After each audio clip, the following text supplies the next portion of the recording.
Warning: read and follow all labels and the owner's manual.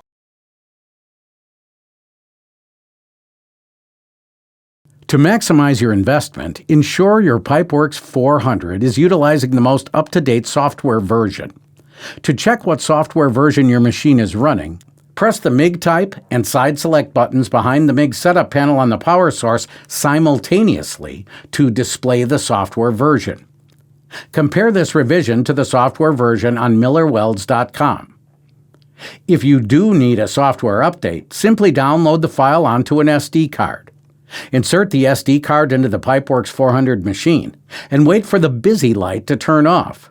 Once the light turns off, push and hold the load button for 3 seconds. UPD will display on the front panel. Allow the machine to update.